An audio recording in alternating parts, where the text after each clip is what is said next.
കർക്കിടകത്തിൽ സാധാരണ നമ്മൾ മുരിങ്ങയില കഴിക്കാറില്ല അല്ലേ? അതിൻ്റെ പ്രധാന കാരണം പറയുന്നത് ആ ഒരു മാസം മുരിങ്ങയിലയിൽ വിഷാംശം അടങ്ങിയിരിക്കുന്നു എന്നുള്ളതാണ്. അപ്പോൾ അതുകൊണ്ട് ആ ഒരു മാസം നമ്മൾ സാധാരണ ഈ ഒരു മുരിങ്ങയില ഒഴിവാക്കാറാണ് പതിവ്.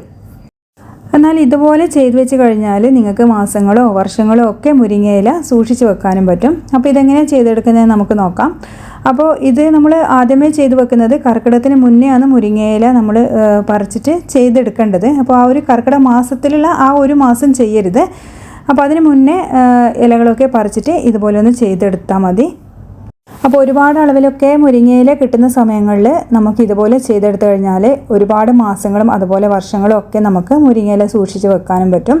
അപ്പോൾ ഇതെങ്ങനെ ചെയ്യുന്നതെന്ന് നമുക്കൊന്ന് നോക്കാം. അതിന് മുന്നേ ചാനൽ ആദ്യമായിട്ട് കാണുന്നവരാണെങ്കിൽ വീഡിയോ ഇഷ്ടമാവുകയാണെങ്കിൽ ഉപകാരമായി എന്ന് തോന്നുകയാണെങ്കിൽ ലൈക്ക് ചെയ്യാനും ഷെയർ ചെയ്യാനും അതുപോലെ സബ്സ്ക്രൈബ് ചെയ്യാനും മറക്കരുത്. അപ്പോൾ എനിക്കിതിപ്പോൾ കുറച്ച് കൂടുതൽ അളവിൽ മുരിങ്ങയില കിട്ടിയിട്ടുണ്ട്. അപ്പോൾ അതുകൊണ്ട് ഞാനിത് ഉണ്ടാക്കി സൂക്ഷിച്ച് വെക്കുന്നതാണ്. അപ്പോൾ നമ്മൾ ആദ്യം മുരിങ്ങയില കിട്ടിക്കഴിഞ്ഞ് കഴിഞ്ഞാൽ ഇപ്പോൾ കടയിൽ നിന്നൊക്കെ വാങ്ങിക്കാൻ കിട്ടുന്നുണ്ട്. അപ്പോൾ ഞാൻ ഇത് ഫ്രഷായിട്ട് പറിച്ചു കൊണ്ടുവന്നതാണ്. അപ്പോൾ കുറച്ച് അളവിൽ തന്നെ നമുക്ക് കിട്ടിയിട്ടുണ്ട്. അപ്പോൾ നമ്മൾ എന്താ ചെയ്യേണ്ടത് വെച്ചാൽ ആദ്യം ഇതിലെന്തെങ്കിലും പുഴുവോ അങ്ങനെ എന്തെങ്കിലും ഉണ്ടെങ്കിൽ ഒന്ന് മാറ്റിയിട്ട് അതുപോലെ കേടായ ഇലകളൊക്കെ ഉണ്ടെങ്കിൽ മാറ്റിയിട്ട് ഇതുപോലെ ഒന്ന് നമ്മൾ അപ്പോൾ നിങ്ങൾക്ക് എത്രത്തോളം അളവിൽ ഇത് സൂക്ഷിച്ച് വെക്കണം അതിനനുസരിച്ചിട്ട് മാത്രം എടുത്താൽ മതി. ഇനിയിപ്പോൾ ഇത് ഇലകൾ മാത്രമായിട്ട് എടുക്കണം എന്നില്ല, ഇതുപോലെ തന്നെ ചെയ്തെടുത്താലും മതി. അപ്പോൾ നമ്മളിതൊന്ന് നല്ലപോലെ ഒന്ന് വൃത്തിയാക്കി എടുക്കുന്നുണ്ട്. അപ്പോൾ എന്ത് നമ്മൾ വീട്ടിൽ നിന്ന് പറിച്ചതായി കഴിഞ്ഞാലും അതിൽ പുഴുക്കളും എന്തെങ്കിലുമൊക്കെ ഉണ്ടാവുമല്ലോ. അപ്പോൾ അതിന് വേണ്ടിയിട്ടാണ് നല്ലപോലെ ഒന്ന് കഴുകിയെടുക്കുന്നത്. അപ്പോൾ നല്ലപോലെ ഒന്ന് കഴുകുന്നതിന് മുന്നേ തന്നെ നിങ്ങൾക്ക് വേണമെങ്കിൽ ഈ ഒരു വെള്ളത്തിൽ കുറച്ച് ഉപ്പ്, മഞ്ഞൾപ്പൊടി അല്ലെങ്കിൽ വിനാഗിരിയൊക്കെ ചേർത്തിട്ട് ഒരു 10 മിനിറ്റ് മുതൽ ഒരു അരമണിക്കൂർ വരെ വേണമെങ്കിൽ ഒന്ന് മാറ്റി വെക്കാം. അപ്പോൾ ഇത് ഞാൻ അങ്ങനെ ചെയ്തതിന് ശേഷം പിന്നെ ഒരു 3-4 പ്രാവശ്യം ഒന്ന് കഴുകി എടുത്തിട്ടുണ്ട്. എന്നിട്ടൊരു അരിപ്പയിലേക്ക് ഊറാനിട്ടതാണ്. അപ്പോൾ പുറത്തുനിന്നൊക്കെ വാങ്ങിക്കുന്നതാണെങ്കിൽ പ്രത്യേകിച്ച് അതുപോലെ ഒരു അരമണിക്കൂർ വിനാഗിരി ഉപ്പൊക്കെ ഇട്ട വെള്ളത്തിലൊന്ന് മുക്കി വെച്ചതിന് ശേഷം മാത്രം നല്ലപോലെ കഴുകിയിട്ട് യൂസ് ചെയ്യാം. ഇനി നമുക്ക് അടികട്ടിയുള്ള ഒരു പാൻ അടുപ്പത്ത് വെക്കാം. ഫ്ലെയിം ഓണാക്കിയതിന് ശേഷം നമ്മൾ അരിപ്പയിലിട്ട മുരിങ്ങയില ഇതിലേക്കൊന്ന് ഇട്ട് കൊടുക്കാം. അപ്പോൾ ഇനി ഇത് നമ്മൾ ഡ്രൈ റോസ്റ്റ് ചെയ്തെടുക്കുക ചെയ്യുന്നത്. മുരിങ്ങയില നിങ്ങൾക്ക് ഫാനിൻ്റെ താഴെയൊക്കെ ഒരു കോട്ടൺ തുണിയിലൊക്കെ വിരിച്ചിട്ട് ഇതിലെ വെള്ളമൊക്കെ ഒന്ന് ഉണക്കിയെടുക്കാൻ പറ്റുമെങ്കിൽ അങ്ങനെ ചെയ്യാം. അല്ലെങ്കിൽ സാധാരണ വെയിലത്തൊക്കെ ഇട്ട് ഉണക്കാം. അപ്പോൾ മഴേൻ്റെ ഒരു സമയം ആയതുകൊണ്ട് നമുക്ക് എന്തായാലും വെയിലത്ത് ഇട്ട് ഉണക്കാൻ പറ്റില്ലല്ലോ. അപ്പോൾ ഫാനിൻ്റെ താഴെയൊക്കെ ഇട്ട് വെച്ച് കഴിഞ്ഞാൽ പെട്ടെന്ന് തന്നെ വെള്ളം ആറി കിട്ടും. അപ്പോൾ ഞാൻ ഇതുപോലെയാണ് ചെയ്തെടുക്കുന്നത്. അതായത് നമ്മൾ ഒരു പാനിൽ ഇങ്ങനെ ഇട്ടതിന് ശേഷം നല്ലപോലെ ഒന്ന് ഇതിൻ്റെ ഒരു വെള്ളം ഒന്ന് മാറ്റിയെടുത്താൽ മതി. നല്ലപോലെ ഒന്ന് ഇടയ്ക്കിടെ ഒന്ന് ഇളക്കി കൊടുത്തു കഴിഞ്ഞാൽ തന്നെ അതിലെ വെള്ളമൊക്കെ നന്നായിട്ടൊന്ന് മാറിക്കിട്ടും. അപ്പോൾ ഫ്ലെയിം കൂട്ടി വെക്കരുത്, ആ ഒരു കാര്യം മാത്രം ഒന്ന് ശ്രദ്ധിച്ചാൽ മതി. അപ്പോൾ ഇതിങ്ങനെ ചെയ്യുമ്പോൾ എന്ന് പറയുമ്പോൾ കുറച്ച് ടൈം അധികം എടുക്കും. അപ്പോൾ ഏകദേശം ഒരു 10-15 മിനിറ്റ് കഴിയുമ്പോൾ ഇത് നന്നായിട്ടൊന്ന് വാടി വരും. വെള്ളത്തിൻ്റെ അംശമൊക്കെ ഒന്ന് മാറിക്കിട്ടും. അതുപോലെ കരിഞ്ഞു പോയി കഴിഞ്ഞാൽ നമ്മൾ ഉണ്ടാക്കുന്ന ആ ഒരു സാധനം ഭയങ്കര കയ്പ്പ് രസമായിരിക്കും. അല്ലെങ്കിൽ മുരിങ്ങയില കുറച്ചൊരു കയ്പ്പ് രസം ഉള്ളതാണ്. അപ്പോൾ ടൈം എടുത്തിട്ട് വേണം ഇത് ചെയ്തെടുക്കാൻ. അപ്പോൾ അതിനേക്കാൾ നല്ലത് ഫാനിൻ്റെ താഴെ ഒരു കോട്ടൺ തുണി വെച്ചിട്ട് നിങ്ങൾക്കൊന്ന് അത് ഉണക്കിയെടുക്കുന്നതായിരിക്കും. ഇനിയിപ്പോൾ ഇത് ഇല ഒന്ന് നല്ലോണം ഒന്ന് ഫ്രൈ ആയിട്ട് കിട്ടണം. അപ്പോൾ നമ്മൾ കൈ കൊണ്ടൊന്ന് ഞെരടി നോക്കുന്ന സമയത്ത് അത് ഇതുപോലെ ഒന്ന് പൊടിഞ്ഞു പോകണം. അതാണ് അതിൻ്റെ കറക്റ്റ് പാകം എന്ന് പറയുന്നത്. അപ്പോൾ ഇത് കുറച്ച് ഭാഗം മാത്രമേ പൊടിയുന്നുള്ളൂ, ബാക്കി കുറച്ച് ഭാഗം കൂടി ആവാനുണ്ട്. അപ്പോൾ എന്തായാലും നമ്മൾ വെള്ളം ഒന്ന് ഇതാക്കി എടുക്കുന്നതല്ലേ, അപ്പോൾ അതുകൊണ്ട് കുറച്ചും കൂടി ആവാനുണ്ട്. അപ്പോൾ ഞാൻ കുറച്ചും കൂടി ഒന്ന് ഇത് റോസ്റ്റ് ചെയ്തെടുത്തിട്ട് വരാം. ഏകദേശം ഒരു 20 മിനിറ്റോളം വേണ്ടി വരും കേട്ടോ. ഇതിന് കുറച്ച് ക്ഷമ വേണം. അപ്പോൾ ഇത് ഏതായാലും ഇതാ റെഡി ആയിട്ടുണ്ട്. അപ്പോൾ എല്ലാ ഭാഗവും നല്ലപോലെ തന്നെ ക്രിസ്പിയായി കിട്ടുന്നുണ്ട്. അപ്പോൾ നമുക്ക് ഫ്ലെയിം ഓഫാക്കാം. പിന്നെ നമ്മൾ ആ സെയിം പാനിൽ തന്നെയാണ് കുറച്ച് ഉഴുന്ന് പരിപ്പ് ഇട്ട് കൊടുക്കുന്നുണ്ട്. മുഴുവനായിട്ടുള്ളതോ അല്ലെങ്കിൽ സ്പ്ലിറ്റഡ് ആയിട്ടുള്ളതോ ഇട്ട് കൊടുക്കാം. ഏകദേശം ഒരു 2 ടേബിൾ സ്പൂൺ ഞാൻ ചേർത്ത് കൊടുക്കുന്നുണ്ട്.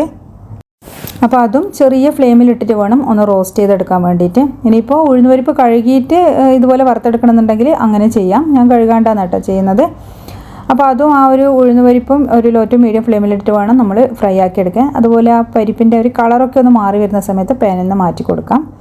പിന്നെ ഇനി നമ്മളിതിലേക്ക് ചേർക്കുന്നത് വറ്റൽമുളകാണ്. അപ്പോൾ വറ്റൽമുളക് എത്രത്തോളം എരിവ് വേണോ അതിനനുസരിച്ചിട്ട് എടുക്കാം.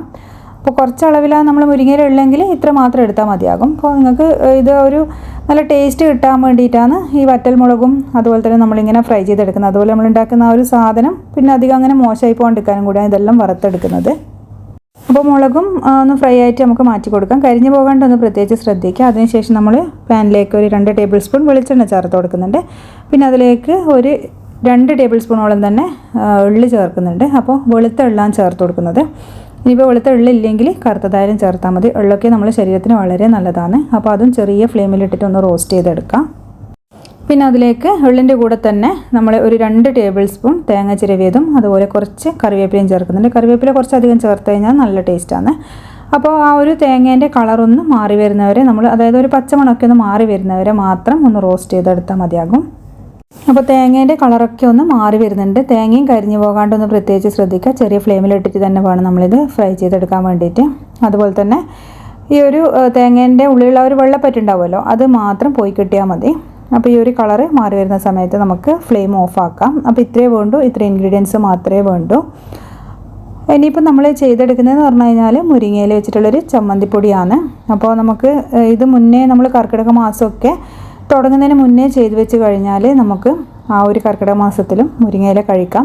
അതുപോലെ തന്നെ ആ ഒരു മാസം മാത്രമല്ലേ നമുക്ക് മരത്തിൽ നിന്ന് പറിക്കാൻ പാടില്ല എന്ന് പറയുന്നുള്ളൂ. അപ്പോൾ ഇത് മുന്നേ ചെയ്ത് വെച്ച് കഴിഞ്ഞാൽ അതിൽ വിഷമൊന്നും ഉണ്ടാവില്ല കേട്ടോ മുരിങ്ങയിലയിൽ. അപ്പോൾ ഇങ്ങനെ ചെയ്തെടുത്ത് കഴിഞ്ഞാൽ എത്ര കാലം വേണമെങ്കിൽ നമുക്ക് യൂസ് ചെയ്യാം. അപ്പോൾ നമ്മൾ വറുത്ത് വെച്ച ആ ഒരു ഇൻഗ്രീഡിയൻസ് ഒക്കെ തണുത്തതിന് ശേഷം മിക്സിയിലേക്ക് മാറ്റി കൊടുക്കാം. ചെറിയ ജാറിലോ വലിയ ജാറിലോ ഏതിൽ വേണമെങ്കിലും ഇട്ടിട്ട് നിങ്ങൾക്ക് പൊടിച്ചെടുക്കാം. അപ്പോൾ ഇനിയിപ്പോൾ മുരിങ്ങയില മാറ്റിയതിന് ശേഷം നമ്മൾ നേരത്തെ ബാക്കി റോസ്റ്റ് ചെയ്ത് വെച്ച സാധനങ്ങളുണ്ടല്ലോ, നമ്മൾ തേങ്ങ, അതുപോലെ കായ്മുളക്, ഉഴുന്ന് പരിപ്പ്, പിന്നെ നമ്മുടെ എള്ള്, അതൊക്കെ ഇതിലേക്ക് ചേർക്കാം. അല്ലെങ്കിൽ ആദ്യം മുരിങ്ങയില പൊടിച്ചിട്ട് ബാക്കിയുള്ള ചേരുവ പിന്നെ ഒന്ന് ചേർത്ത് കൊടുത്താൽ മതി. ഞാനിതെല്ലാം ഒരുമിച്ചാണ് പൊടിച്ചു കൊടുക്കുന്നത്. ഇനിയിപ്പോൾ ഇതിലേക്ക് ഇതിനാവശ്യത്തിനുള്ള ഉപ്പ് ചേർത്ത് കൊടുക്കാം. അതുപോലെ തന്നെ ഒരു 1/4 ടീസ്പൂൺ അളവിൽ കായപ്പൊടിയും ചേർത്ത് കൊടുക്കാം. ഇതൊക്കെ ചേർത്ത് കഴിഞ്ഞാൽ നല്ല ടേസ്റ്റ് തന്നെയാണ്. അപ്പോൾ ചമ്മന്തി പൊടിക്ക് നമ്മൾ സാധാരണ ഇതൊക്കെ ചേർക്കുമല്ലോ. അതുപോലെ തന്നെ കുറച്ച് നമ്മൾ ശർക്കരേൻ്റെ പൊടിയും ഒരു ചെറിയ കഷ്ണം പുളിയും ചേർക്കുന്നുണ്ട്. എന്നിട്ട് ഇതുപോലെ നമുക്കൊന്ന് ക്രഷ് ചെയ്ത് കൊണ്ടുവരാം. അപ്പോൾ മധുരമൊന്നും ഒരുപാടങ്ങ് കൂടണ്ട, 1 ടീസ്പൂണായിട്ട് അങ്ങ് ചേർത്ത് കൊടുത്താൽ മതി. അതുപോലെ തന്നെ പുളിയും. ഇനിയിപ്പോൾ ഈ ഒരു സമയത്ത് നോക്കിയിട്ട് എരിവ് കുറവുണ്ടെങ്കിൽ വറ്റൽമുളക് ഒന്നോ രണ്ടോ എത്രയാണെന്ന് വെച്ച് കഴിഞ്ഞാൽ റോസ്റ്റ് ചെയ്തിട്ട് നമുക്കിതിലേക്ക് ഇട്ടുകൊടുത്ത് വീണ്ടും ഒന്ന് പൊടിക്കാം. അപ്പോൾ എനിക്ക് എല്ലാം കറക്റ്റ് പാകമായിരുന്നു കേട്ടോ, അതുകൊണ്ട് ഒന്നും ചേർക്കേണ്ടി വന്നിട്ടില്ല. ഞാനിത് ഇതുപോലുള്ള ഗ്ലാസ് ബോട്ടിലാക്കിയിട്ട് നമുക്ക് സൂക്ഷിച്ച് വെക്കാം. ഒരുപാട് കാലം തന്നെ നമുക്ക് പുറത്ത് സൂക്ഷിച്ച് വെക്കാം. അതുപോലെ പിന്നെ കുറച്ച് ദിവസം കഴിഞ്ഞ് കഴിഞ്ഞാൽ വേണമെങ്കിൽ ഫ്രിഡ്ജിലും എടുത്ത് വെക്കാം. നിങ്ങൾക്ക് ഒരുപാട് പൊടിയായിട്ട് ചെയ്ത് വെക്കണമെങ്കിൽ നല്ലോണം പൊടിച്ചെടുക്കാം. പക്ഷേ ഞാൻ ഇതുപോലെയാണ് ചെയ്യുന്നത്, ഒരുപാട് അങ്ങനെ മിനുസായിട്ട് പൊടിക്കുന്നില്ല. അപ്പോൾ ഇത് നമുക്ക് ചോറിൻ്റെ കൂടെയൊക്കെ കൂട്ടി കഴിക്കാൻ നല്ല ടേസ്റ്റാണ്. പച്ച ചോറിൻ്റെ കൂടെ, അതുപോലെ തന്നെ ഇഡ്ഡലി, ദോശ, ഇതിൻ്റെ കൂടെയൊക്കെ കഴിക്കാം.